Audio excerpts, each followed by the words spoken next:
नमस्कार विद्यार्थी मित्रांनो, मी संकेत स्वागत करतो आपल्या मॅथ सिम्प्लिफाईड मध्ये. आजच्या व्हिडिओमध्ये आपण कंबाईन ग्रुप सी प्रिलियम 2025 चा पेपर डिस्कस करणार आहोत. हा पेपर प्रचंड सोपा होता, तरी पण तुम्हाला यामधून खूप साऱ्या नवीन गोष्टी शिकायला मिळतील. सगळ्या मुलांना एक विनंती आहे की प्रश्न पहिले स्वतः सोडवा, व्हिडिओ पॉज करा, प्रश्न स्वतः सोडवा आणि नंतर आन्सर मॅच करा. वळूया आपल्या पहिल्या प्रश्नाकडे. मिश्रधातू A आणि मिश्रधातू B या दोघांपासून मिश्रधातू C तयार केला आहे. तर या तयार झालेल्या मिश्रधातूमध्ये तांबे आणि जस्त याचं प्रमाण विचारलं आहे. पण हे मिक्स करत असताना हे समान प्रमाणात मिसळायला सांगितले, समान प्रमाणात. तर आपण बघूया समान प्रमाणात आहे की नाही. मिश्रधातू A मध्ये 4 आणि 3 7 आणि B मध्ये 9 आणि 5 14 हे समान प्रमाणात नाही, तर आपल्याला समान प्रमाणात करावं लागणार.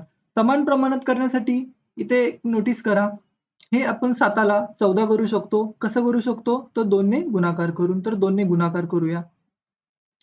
A मिश्रधातूमध्ये आपण 2 ने गुणाकार केल्यानंतर हे झालं 8 6 आणि B मध्ये आहे तसं लिहायचं, कारण की हे पण 14 झालं, 8 6 14 आणि 9 5 14.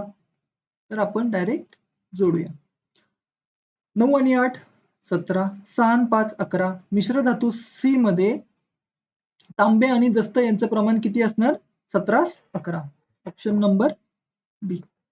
प्रश्न क्रमांक 2.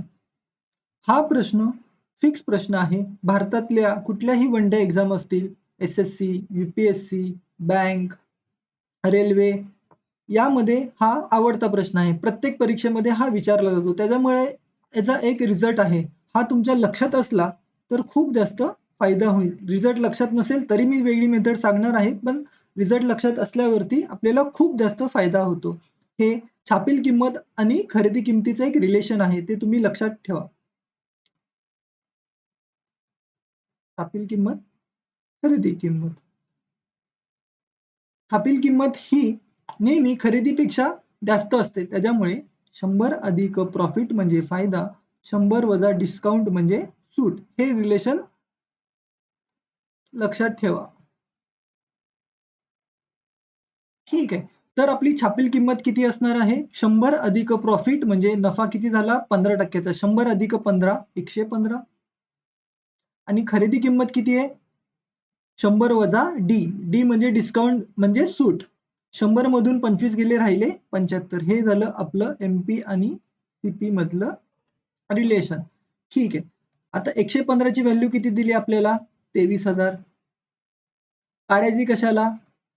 75 ची व्हॅल्यू. तर तिरकस गुणाकार करूया. 75 गुणिले 23,000 भागिले 115. लास्ट व्हिडिओमध्ये ग्रुप सी मध्ये असताना मी तुम्हाला ऑब्झर्वेशन्स काही सांगितले, तेच ऑब्झर्वेशनचं थोडंसं आपण एक रिव्हिजन करूया. 19 पाचा 95, 21 पाचा 105, 23 पाचा 115, 29 पाचा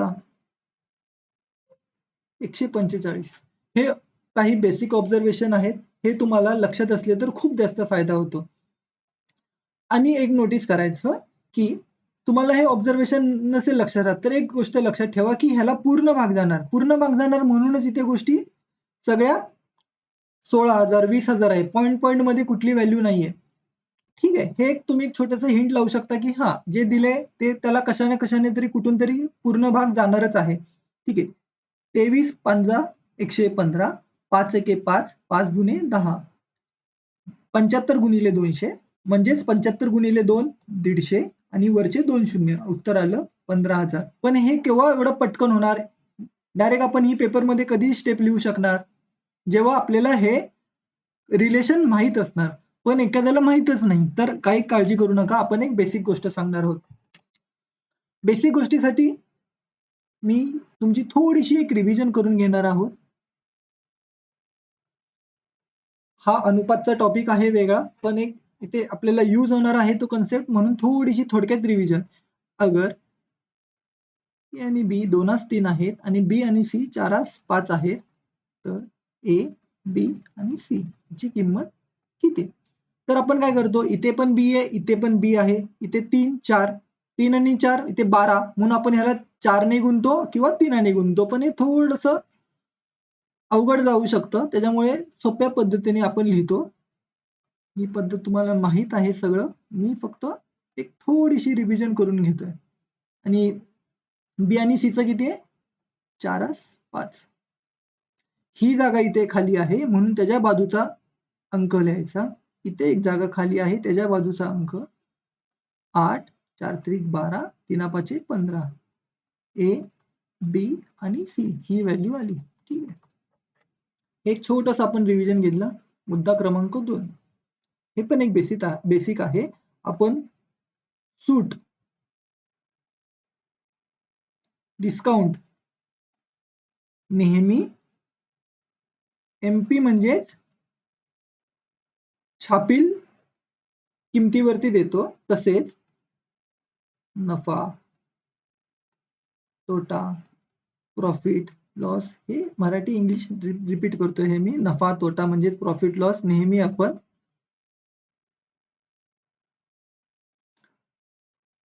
खरेदी किमतीवरती मोजतो. खरेदी किमतीवरती मोजतो. हे 2 बेसिक आहेत. हे आपल्याला माहित असतात. फक्त थोडीशी रिव्हिजन करून घेतली. मी इथे लिहितो. आपल्याला ह्या तिघांमध्ये एक रिलेशन फाइंड करायचं. रिलेशन कसं असतं फाइंड करायचं? छापील ही झाली एसपी म्हणजे सेलिंग प्राइस म्हणजे विक्री किंमत, कॉस्ट प्राइस म्हणजे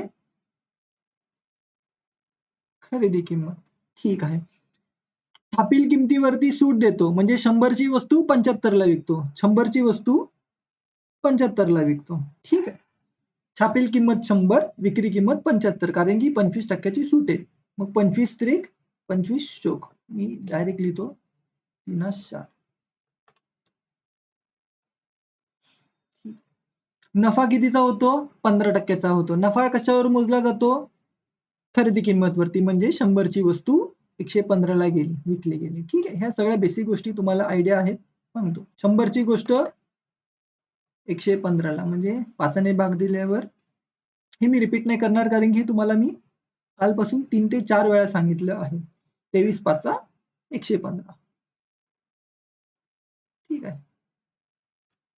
हीच कन्सेप्ट आहे.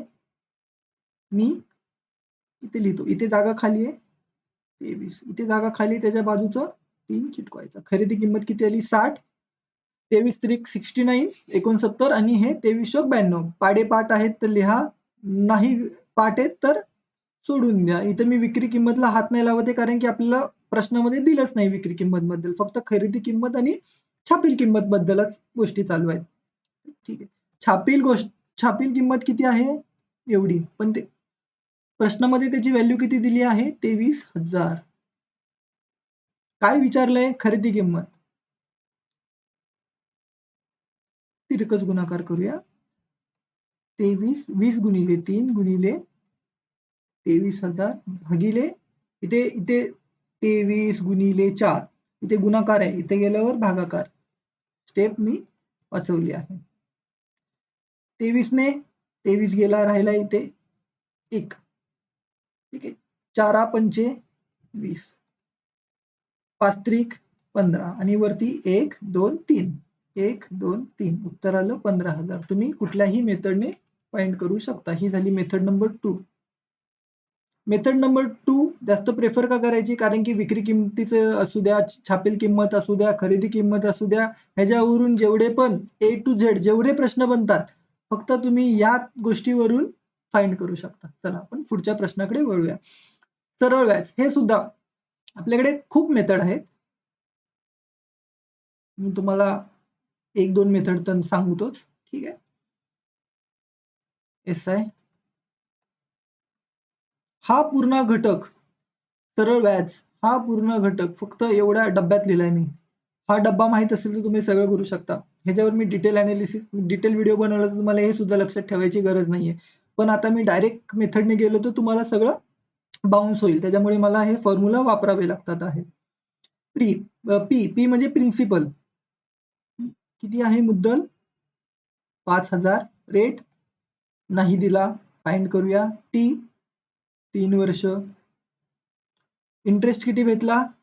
5,000ची 5,000चे 5,600 झाले, म्हणजे आपल्याला व्याज किती भेटलं? 600 रुपये.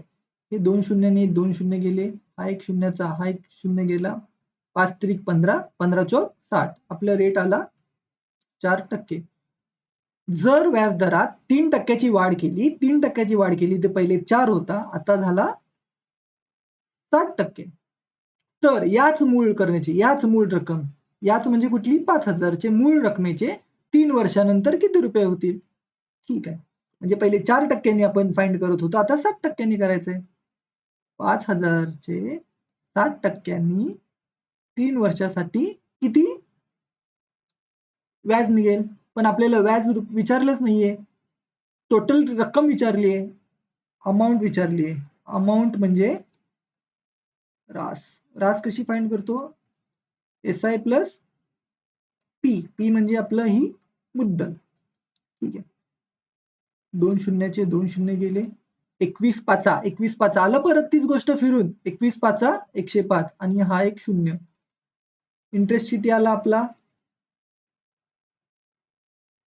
मुद्दल किती आहे? 5,000. ठीक आहे. 0506. उत्तर किती आलं? 6050. Option number 4. आपण method number 2. Method number 2 shortcut आहे.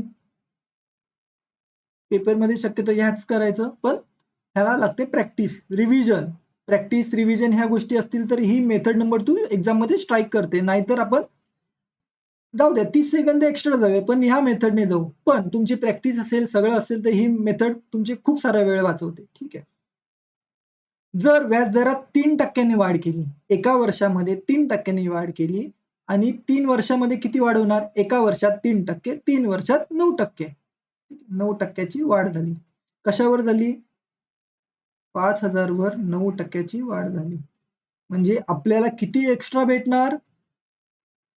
450 रुपये एक्स्ट्रा भेटणार. कशावरती? पहिले एवढे तर भेटतच होते, आता त्याच्यावरती एक्स्ट्रा एवढे पैसे भेटणार. 450 म्हणजे किती झाले? 6050. पुढचा प्रश्न. एका चौरसाची बाजू 25%नी वाढली, तर त्या चौरसाचे क्षेत्रफळ किती टक्क्यांनी कमी? व्हिडिओ पॉज करा, तुम्ही स्वतः ट्राय करा आणि आन्सर चेक करा, मग जास्तीत जास्त फायदा होणार. ठीक आहे. बेडवरती झोपून किंवा एखादा पिक्चर बघितल्यासारखं बघू नका. फक्त समजतं, पण प्रॅक्टिस नसल्यावर विसरायला होतं. चौरस आहे, चौरसाचं क्षेत्रफळ काय असतं? ए गुणिले ए म्हणजे ए चा स्क्वेअर. पहिले किती होते? मी ही मेथड ग्रुप बी च्या डिस्कशन वेळी सांगितली आहे, त्याच्यामुळे पहिले किती होते? 100. आता कितीने वाढले? 25ने, म्हणजे 125. हे दोनदा झाले ही प्रोसेस, ए इंटू ए, दोनदा. आता इथे घन असता, क्यूब असता, घन असतात, तर त्याचा फॉर्म्युला आहे क्षेत्रफळाचा ए क्यूब. मग मी ए ए ए हे 3 वेळा केलं असतं. इथे फक्त इथे घन असतं, तर चौरस आहे, ए दोनदा घ्यायचा असतो म्हणून दोनदा लिहिलं.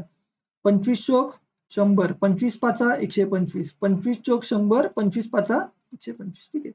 16चं झालं 25. कितीची वाढ झाली? 9ची वाढ झाली. कशावर? 16 वरती, गुणिले 100.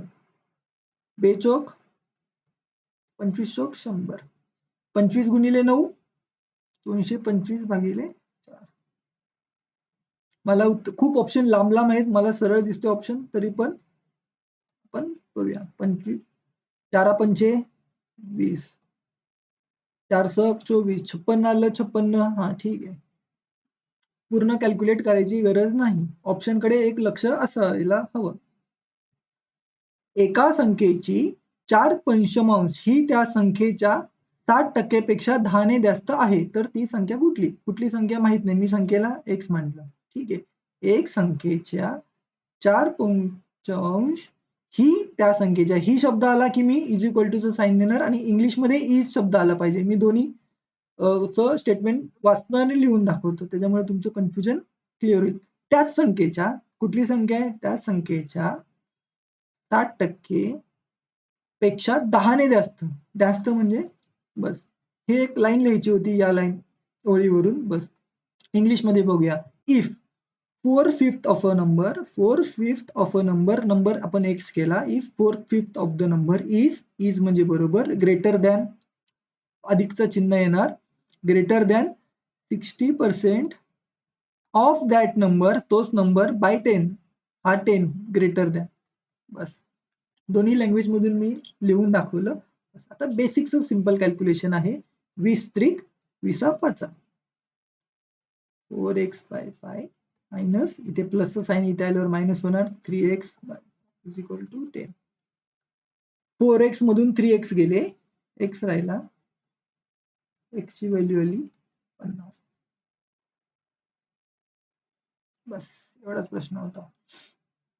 10 स्त्रिया 7 दिवसात काम पूर्ण करतात. ठीक आहे, तुम्ही प्रश्न वाचा, व्हिडिओ पॉज करा, प्रश्न वाचा, सॉल्व्ह करायचा परत एकदा प्रयत्न करा. मी डायरेक्ट सोल्युशनवर येतो, तुम्ही आन्सर मॅच करा. ठीक आहे, चला तुम्ही उत्तर काढले आहे. आता आपण बघूया. काम क्षमता गुणिले दिवस,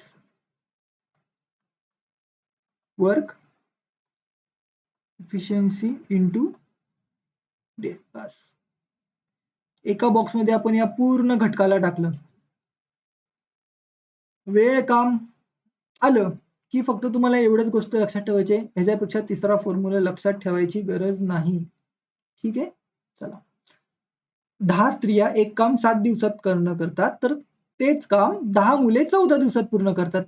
तेच काम आहे, मग काम बरोबर काम.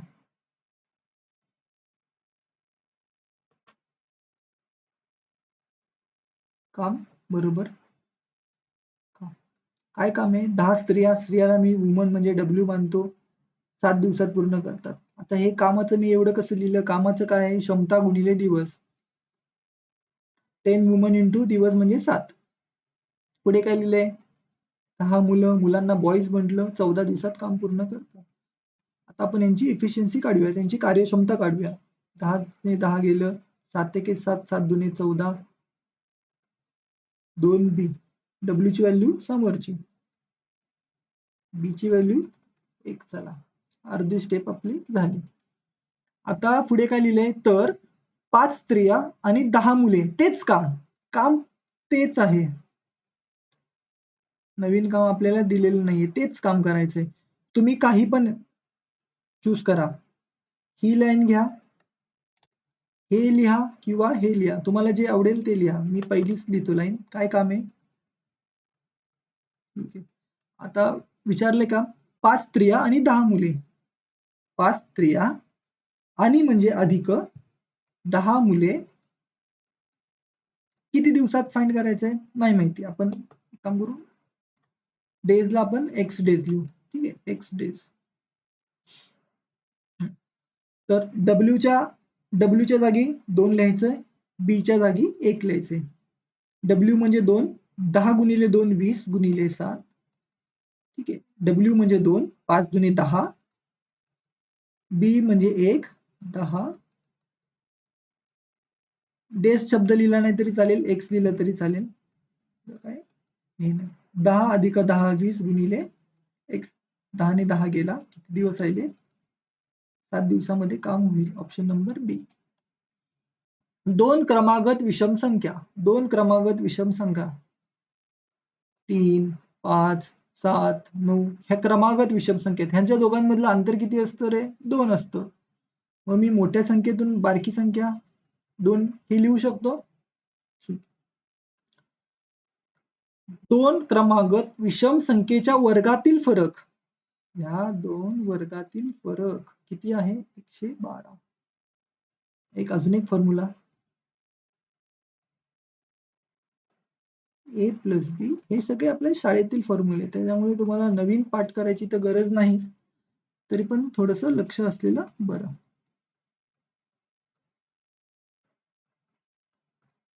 112. ए मायनस बी किती आहे? हे इक्वेशन 1 आहे, हे इक्वेशन 2 आहे. ए मायनस बी किती आहे? 2.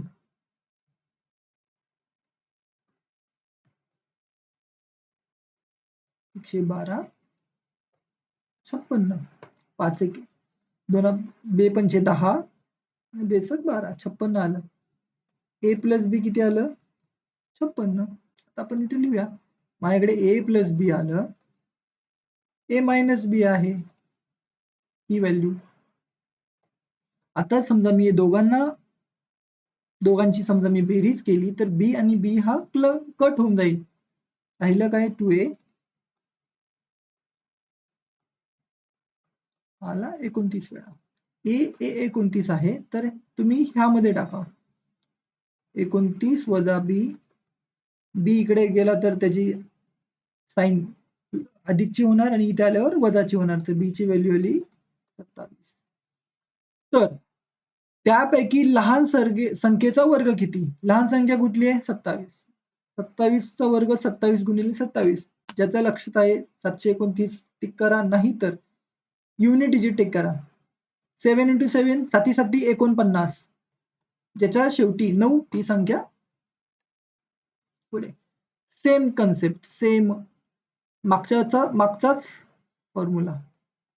बस A plus B, A minus B. ठीक आहे. ए प्लस बी आपण ऍडिशन करून घ्या. मी खूप बेसिकने जातोय. 2 1.0 ऍडिशन बेरीज करताना आणि वजाबाकी करताना पॉईंट जेव्हा येतो तेव्हा एक गोष्ट लक्षात ठेवायची, पॉईंटच्या खाली पॉईंट आला पाहिजे. ठीक आहे.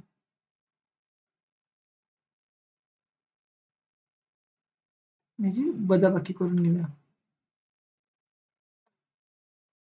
एकातून एक गेला 0 1 किती आलं हे?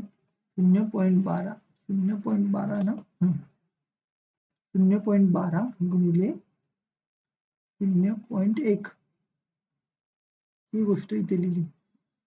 Divide by 1/2. आता बघा इथे 12 दिसतोय, इथे 12 दिसतोय. कट उत्तर 1 च्या आसपास येणार. ऑप्शन मध्ये नजर टाकली तर 1 इथे पण दिसतोय, 1 इथे पण दिसतोय. सिली मिस्टेक होण्याचे चान्सेस असतात. असे प्रश्न दिसायला खूप सोपे जरी असले तरी सगळ्यात जास्त सिली मिस्टेक याच प्रश्नामध्ये होतात. त्यामुळे आपण अजिबात रिस्क घेणार नाही आणि एकदम बेसिकने मी करणार आहे आणि बेसिकनेच तुम्हाला सांगणार चुका टाळण्यासाठी. एक गोष्ट लक्षात ठेवायची, इथे किती शून्य आहेत? किती शून्य तिथे? एक सॉरी किती अंकानंतर डेसिमल पॉइंट आहे? इथे 2 आणि इथे 1 म्हणजे टोटल 3 ह्याच्यानंतर डेसिमल पॉइंट आहे. 12 गुणिले 1 3 नंतर डेसिमल पॉइंट आहे. 3 शून्य जोडा. इथे किती नंतर डेसिमल आहे?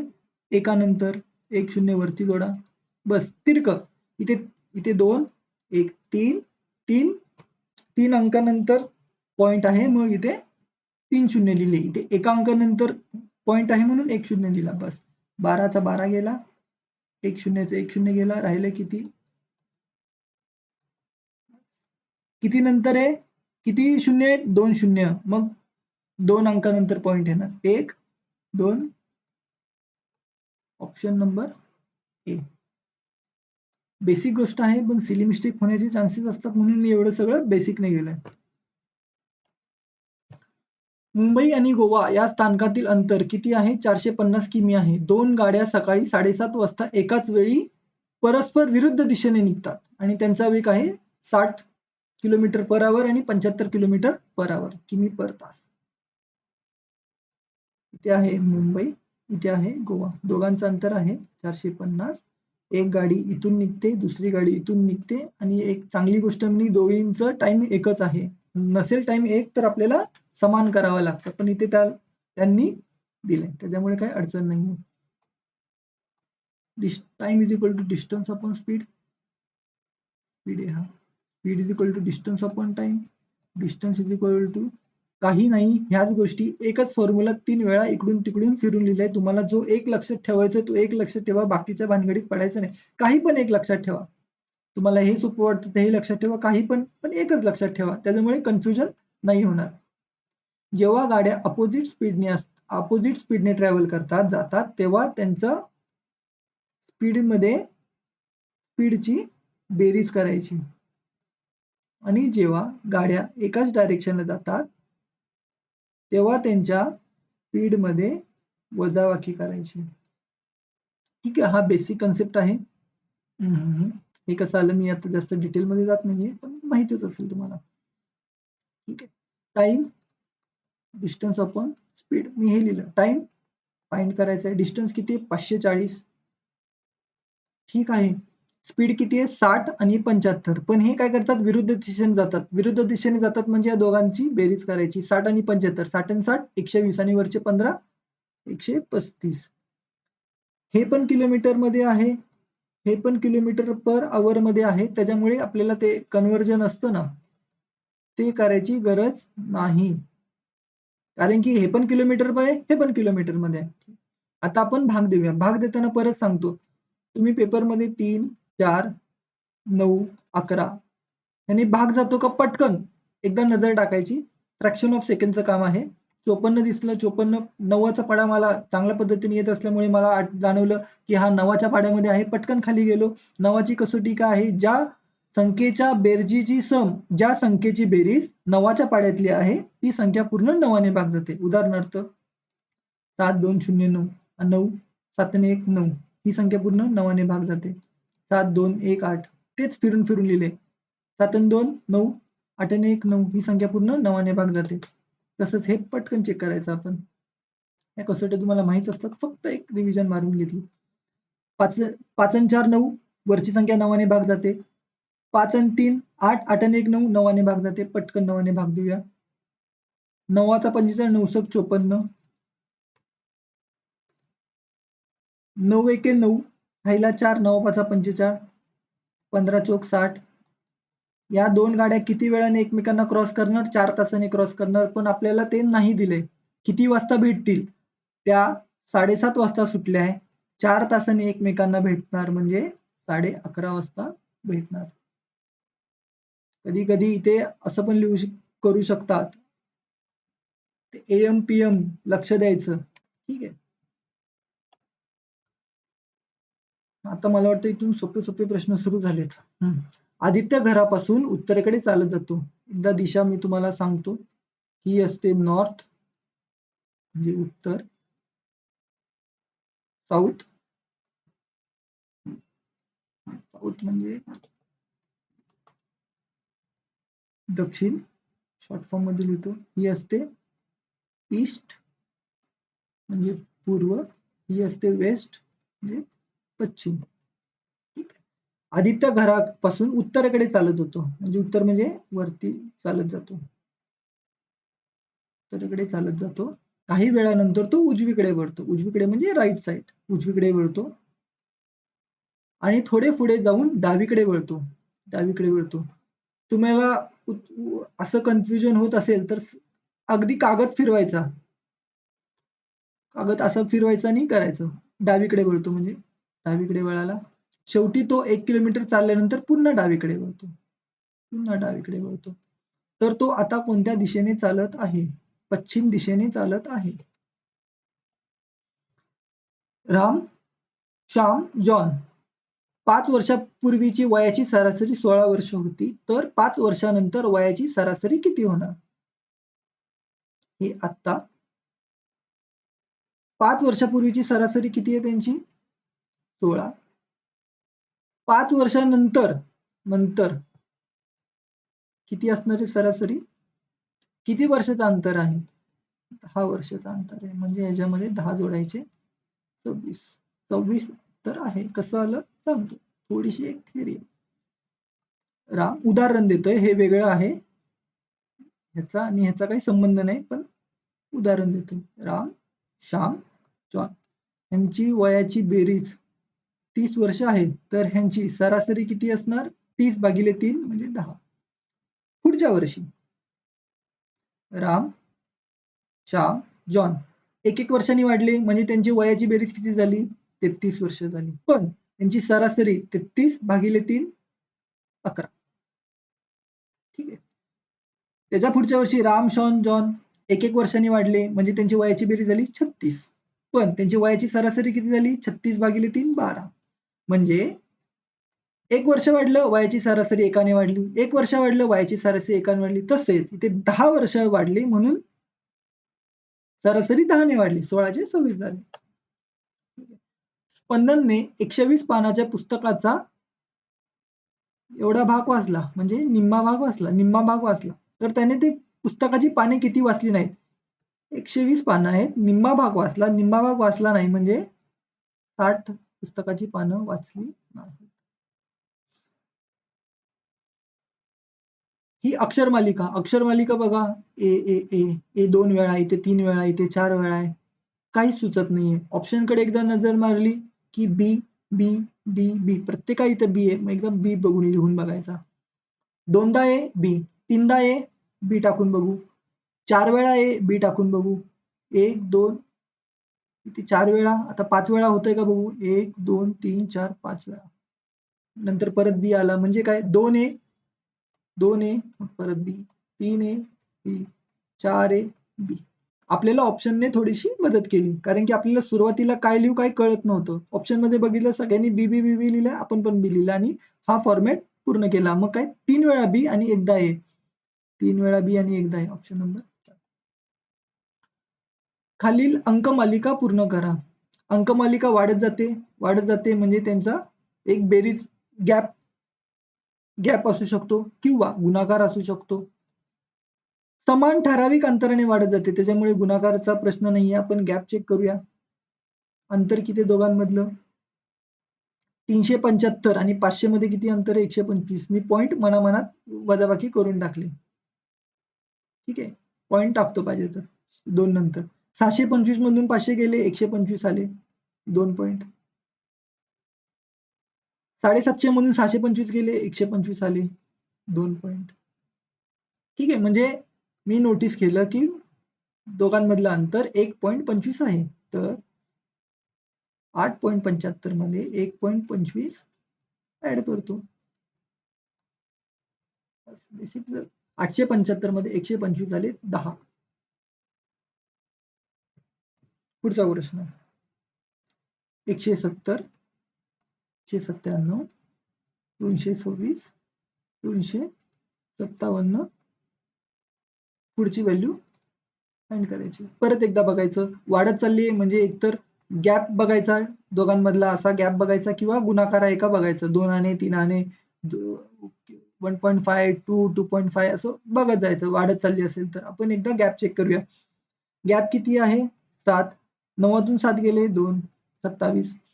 तसं म्हणायला गेलं तर ज्यांचे स्क्वेअर क्यूब पार्ट आहे त्यांनी तर नोटीस केलंच असेल की हे आहे आपलं 13चा स्क्वेअर प्लस अधिक 1, 14चा स्क्वेअर प्लस अधिक 1, 15चा स्क्वेअर प्लस अधिक 1, 16चा स्क्वेअर प्लस अधिक 1, येणारं उत्तर 17चा स्क्वेअर अधिक 1 म्हणजे 200. उत्तर आहे 290.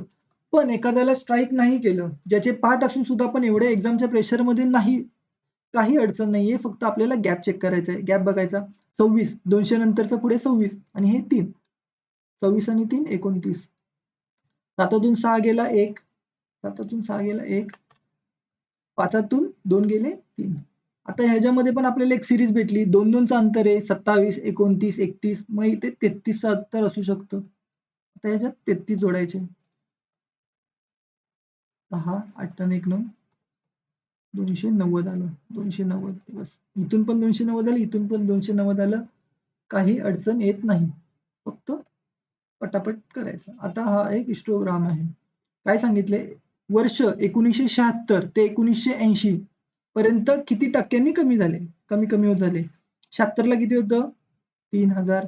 1980 ला किती आलं? 500. कमी झालं. कशावर कमी झालं? 3000 वर झालं गुणिले 100. कितीने कमी झालं? 3000 मधून 500 गेले 2500. 3 शून्य गेले, हा 2 शून्य, हा 1 शून्य. राहिला किती? ठीक आहे. 8 त्रिक 24 किंवा 3 8 24. उत्तर दिसते. तरी पण आपण एकदा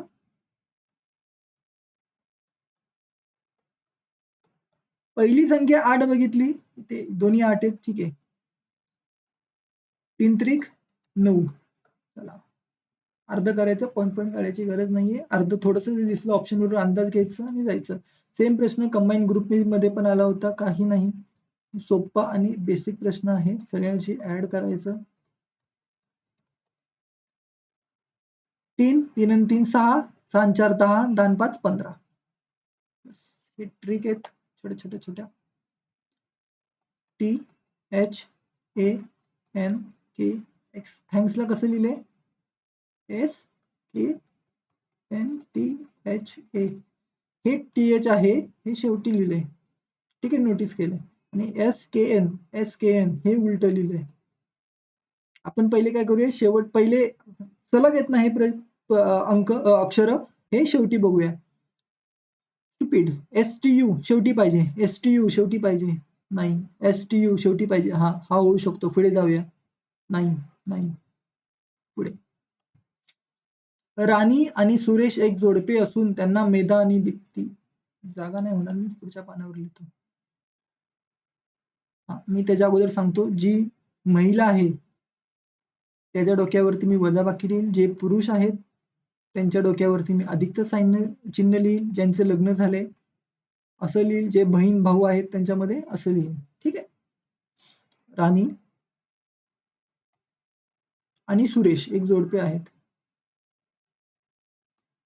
जोडपे म्हणजे लग्न झाले ही साईन दिली. राणी महिला आहे, सुरेश पुरुष आहे.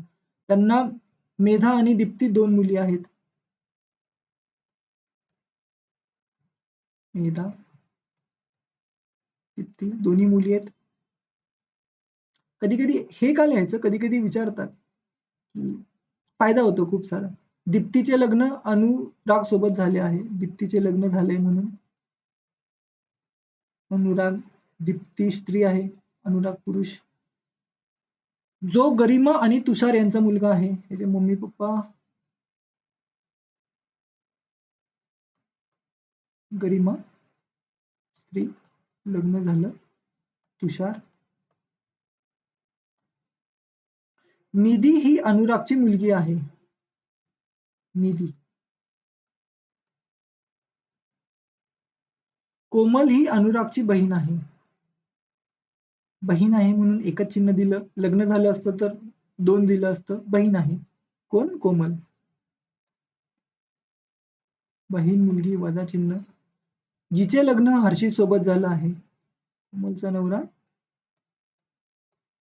हर्षित म्हणजे पुरुष. तर त्यांना अमन आणि प्रेम ही 2 मुलं आहेत. दोन्ही मुलंच आहेत. अमन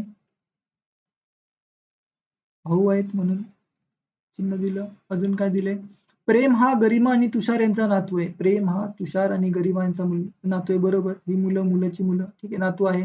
तर दीप्ती आणि कोमल यांचे नाते काय? दीप्ती आणि कोमलचं नातं काय? भावाची सॉरी नवऱ्याची, हे साईन आहे म्हणजे लग्न झाले. नवऱ्याची बहीण, ठीक आहे, नवऱ्याची बहीण. नवऱ्याची बहीण. ऑप्शन मध्ये चेक करूया. आत्या भाची. एक गोष्ट सांगतो, हे एका जनरेशनची आहेत. एका जनरेशनची आहे. आत्या भाची म्हणजे वर खाली जनरेशन. चुकलं. Sister in law, brothers wife. Brothers wife म्हणजे काय? नवऱ्याची बहीण, सिस्टर इन लॉ. हा, हेच उत्तर आहे. सिस्टर नाही आहेत. डॉटर्स मदर आहे. सिस्टर इन लॉ आणि brothers wife. Sister in law आणि ब्रदर्स वाईफ, हो बरोबर. ही भावाची बायको. भावाची बायको हे सुद्धा लिस्ट करू शकतो. भावाची बायको. ठीक आहे. तर अजून कुठला प्रश्न बाकी आहे का? हा, अजून एक प्रश्न बाकी आहे. विद्यार्थी जुनी माहिती गोळा करतो, नव्या माहितीशी तुलना करतो, चुका शोधतो आणि नवीन निष्कर्ष सुचवतो. हा कुठला मानसिक प्रक्रिया आहे? निरीक्षण. फक्त निरीक्षण करतोय का नाही, तुलना पण करतोय, चुका पण शोधतोय आणि निष्कर्ष पण सुद्धा ऑब्झर्वेशन नाही होऊ शकत.